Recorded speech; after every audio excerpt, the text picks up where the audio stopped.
Hello, guys. Good day. This is Anna of Reinforce Me Club, your fellow positive reinforcer. Today, we are going to talk about Warren Buffett's productivity secret, and that is the power of saying no. Absolutely no. Nada. Warren Buffett, as we have known, other than the fact that he is a billionaire, he is also famous for his approach to prioritization and productivity, including the strategy of saying no. Well, saying no could be crucial to some people because we all want it to be useful in any ways that we can. This is actually crucial in a way that we if we only knew what really matters to us, and we do anything to manage our time in order to stay focused on that and those priorities, there could be a lot of tremendous changes in our life. I'm talking about positive changes.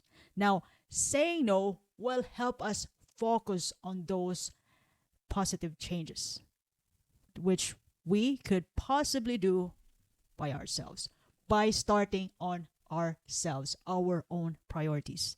Now, understanding Buffett's method of saying no, it only means that you focus on your core priorities. You dedicate your time and energy on priorities which is vital for your growth, health, personal development by saying no to distractions. So you focus on all those critical tasks which has something to do with your growth, could be your health or relationships that will lead to success in those areas and eliminate distractions. No parties. We could party maybe 1 or 2 hours on weekend. So limit distractions or just definitely say no to it. It's not important anyway because what is important to you could not be important to other people. And what is important to you could be your health, your family, and your empire, building your empire. And when you know how to say no to people, you will have the opportunity to avoid overcommitment and ensures time is spent on high value activities. You know, time is a finite resource, and that is why, other than Warren Buffett, we have to fiercely protect it at all cost. Time is life. Time is money, but definitely time is life. Because if we don't have time, it means that we're done. We have no opportunities to grow. We're done. We're signed off from this planet. Now, another thing is that when you learn to say no, instead of instead of jumping on those short-term gains or immediate gratification, saying no allows you to focus on long-term goals and sustainable success to the point that you will always allot time or spare time to be consistently doing those important tasks which has something to do with your goals, your personal development, your health, your relationship, your family, anything that makes you happy. And we all know people are different. And that is why what's good for you could not be good for some of your friends. And just it is what it is.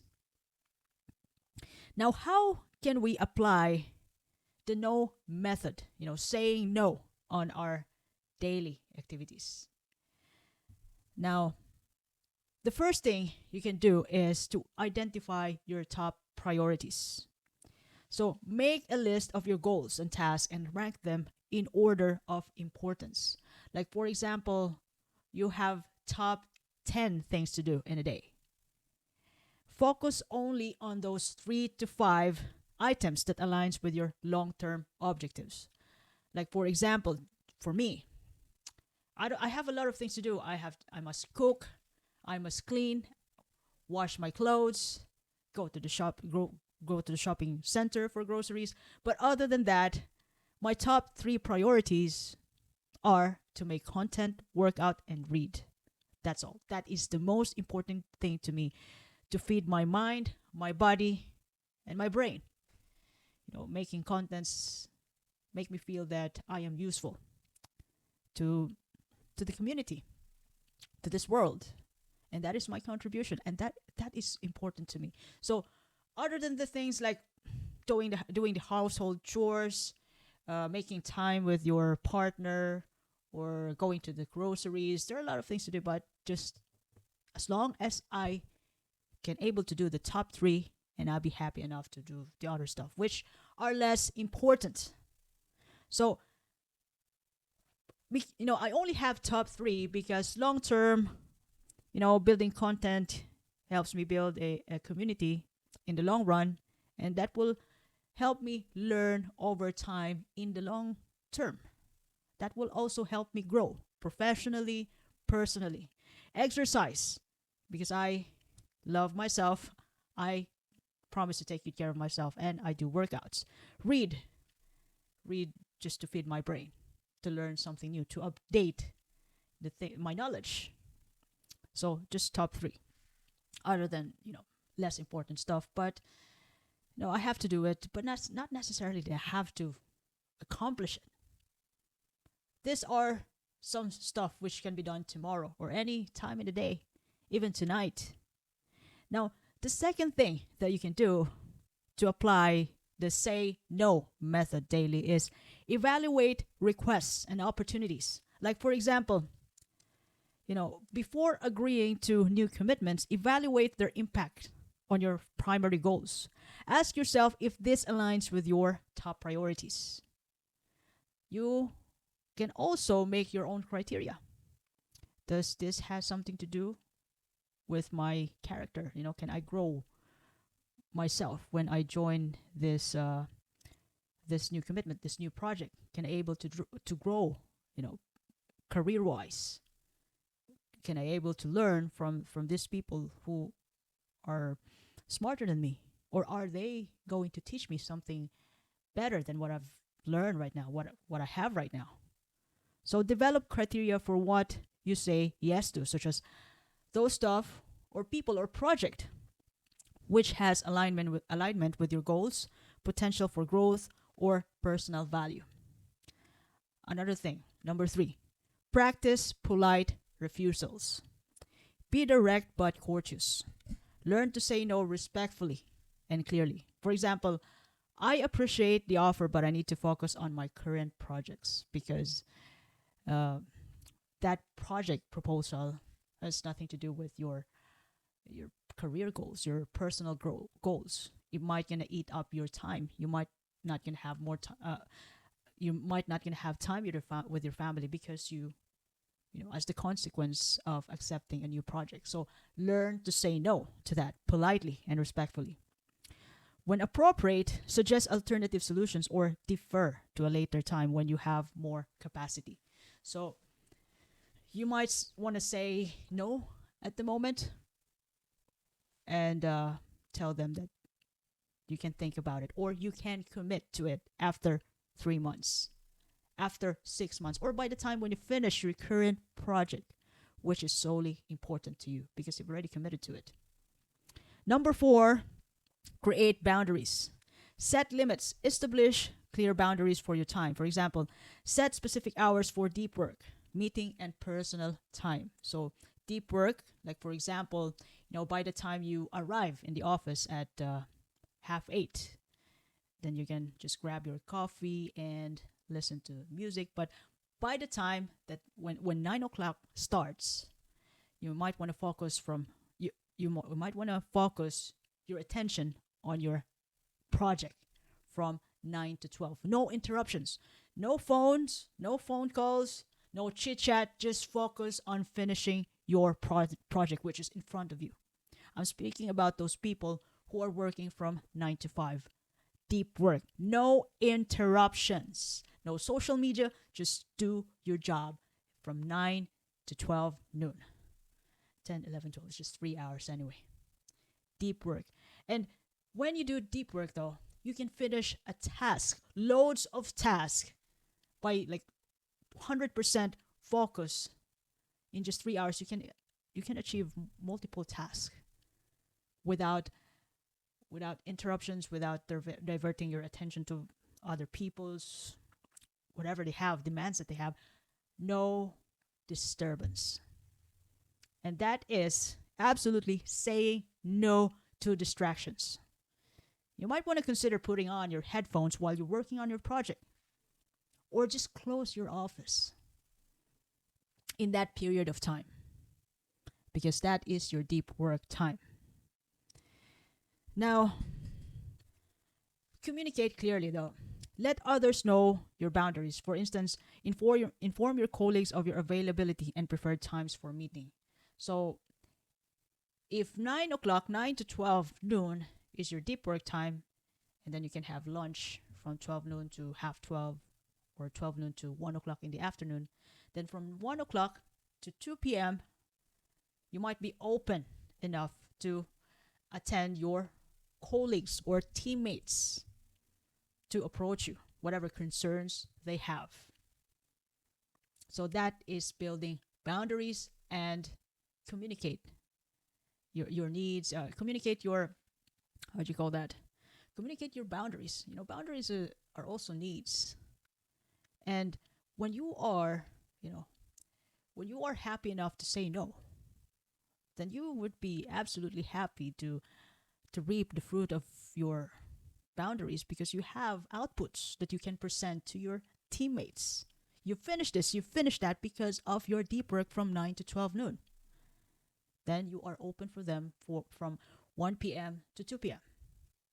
for suggestions or meetings, whatever, things which are less important, less important tasks compared to those tasks that you do on your deep work period.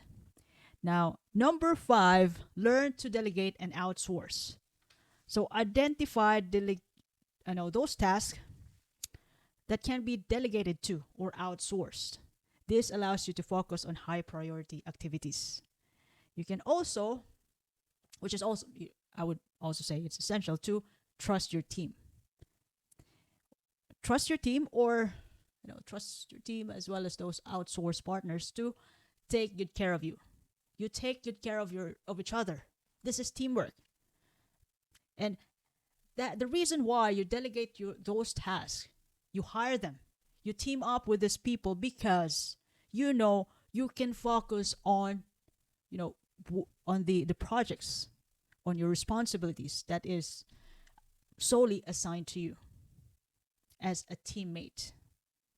Well, as a teammate, as one working on one goal, you can solely focus on your project, and they can take care of their whatever projects assigned to them. Although you all have the same goal, that is to help the company succeed. Now, teamwork and trusting your team empowers them to take ownership of their responsibilities, tasks, including yourself. Since you are accountable, you are confident that you can do this task. That that thing alone will reflect your dealings with your teammates. Number 6, schedule time for reflection. Schedule regular times to reflect on your commitments and how well you adhere to your priorities. Adjust your approach based on these reflections, ensuring continuous alignments with your goals. So, when you know that you are not 100% today, you have some interruptions, in a way that you entertain some chit chats while you're doing your deep work, and then you caught yourself during your reflection time, you might want to improve it the following day. Look, nobody is perfect, but as a human being, we always have an opportunity to improve. Now, other examples in the work context. If you are asked to join a project or meeting that does not align with your key responsibilities, you might want to politely decline and explain your current focus. So anything that has nothing to do with your responsibility at the moment, because as as because you know well that time is life, time is a finite resource. So you don't want to sacrifice the time with your family in order to do that projects that has been given to you. So learn to refuse and focus on your current project, current responsibilities.